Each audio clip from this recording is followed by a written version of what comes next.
Baja California depende y se abastece totalmente prácticamente de la cuenca del río Colorado. Estamos ubicados al final de la cuenca y por esta fuente recibimos 1.850 millones de metros cúbicos, que es cerca del 90% de todos los recursos que tenemos en Baja California. Es la principal fuente de abastecimiento de Mexicali, de Ciudad Valle, de San Luis Río Colorado y en gran parte cuando hay escasez en Tijuana también de la zona costa en Tijuana. En diciembre del 18, a finales prácticamente del año pasado y en los últimos días, el Consejo Nacional de Ciencia y Tecnología me propuso para analizar toda la problemática en torno al proyecto de la construcción y operación de la planta cervecera en Mexicali. Esto derivado también de una solicitud a su vez que el Instituto Estatal Electoral había hecho al propio CONACYT para revisar el caso.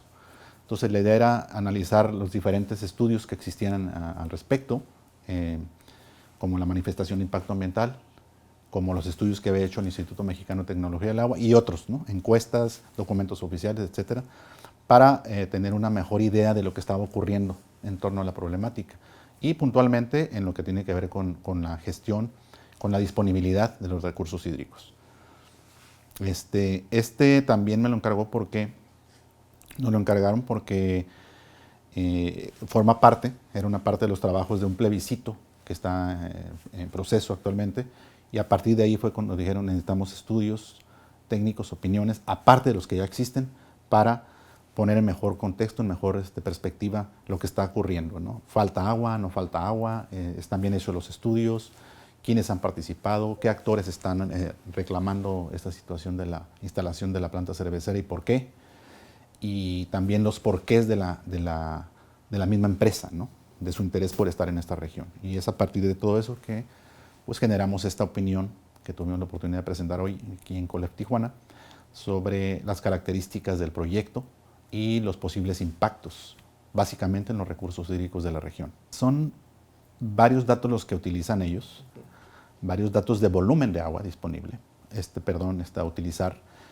Hablan desde 1.75 millones de metros cúbicos, y ahorita los ponemos en contexto cuánto representan, hasta 20 y hasta 30 millones de metros cúbicos. Pero a decir de los reportes o de los informes oficiales donde hay convenios ya de carácter oficial e inclusive de carácter confidencial, en donde establecen 20 millones de metros cúbicos al año, bueno, pues eso es un volumen bastante significativo. Equivale a una quinta parte de lo que consume toda la ciudad de Mexicali en un año, o equivalen también a cerca del 50%, 44% de las reservas para la ciudad de Mexicali, que es donde, por cierto, proponen obtener el recurso hídrico. Entonces, estamos hablando de un volumen importante, pero aquí lo que hay que subrayar es que manejan diferentes cifras. Y esa fue una de las tareas que nos abocamos, ¿no? a tratar de obtener explicaciones que no encontramos, por cierto, y más bien entonces buscamos e identificamos inconsistencias en información tan básica, tan fundamental como los volúmenes de agua, que son la materia prima de una empresa cervecera. Entonces había que señalarlo y entonces ahí hay que revisar muchas cuestiones, porque pues no es sencillo entender por qué manejan esa disparidad de datos, ¿no? En volumen. Pero te digo, si hay que manejar algún dato, podríamos estimarlo, ¿sí? Porque la relación agua-cerveza es aproximadamente de 4 litros de agua por cada litro de cerveza que produces. Entonces, en base a esta relación, que es un estándar internacional, la cervecería debería estar ocupando 8 millones de metros cúbicos al año, ¿sí? Es un volumen bastante importante de todas maneras. La pregunta que surge entonces es, ¿para qué necesitan los 20 millones de metros cúbicos? Siempre hay que poner en perspectiva, ¿no? Comparado con qué es mucho o poco lo que requiere la empresa cervecera. Y yo me di la tarea de indagar otros sectores, ¿no? Y en ese caso, pues como se hablaba mucho por parte de la empresa de los empleos a generar, ellos manejaban 600 empleos directos, 700 en alguna otra parte de los documentos, inclusive 1000. Entonces, desde ahí hay una disparidad, ¿no? Pero vamos a tomar el 1000 empleos directos, es decir, de trabajadores en planta, operando. Dije, ok, ¿cuántos son esos? ¿No? ¿Qué representan? Parecen pocos.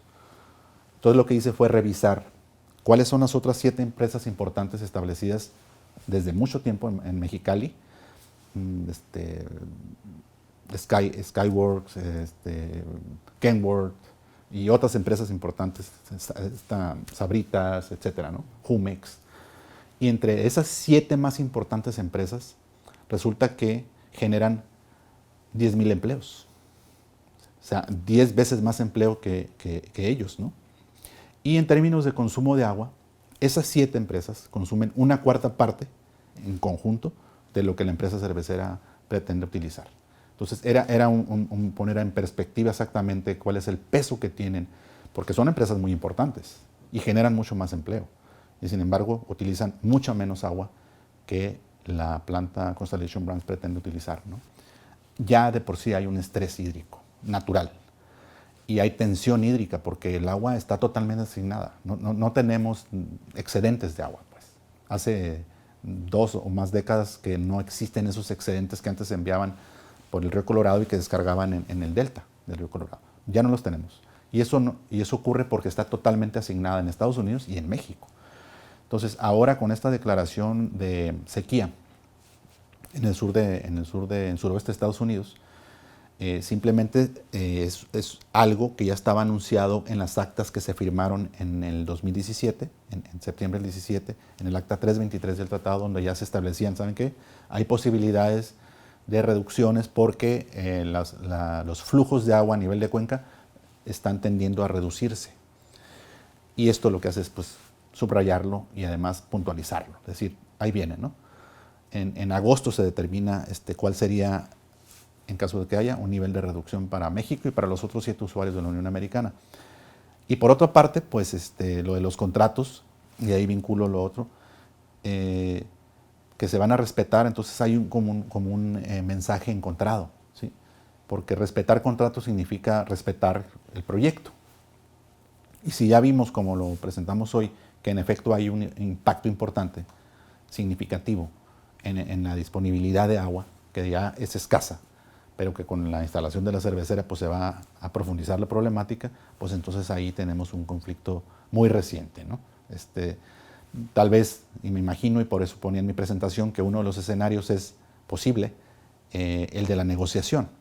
El de la negociación con la misma empresa, por parte de nuestro gobierno federal, al no poder rescindir contratos, va a tener que proponer necesariamente, ¿sabes qué? Hay que reducir el tamaño del proyecto, por ejemplo.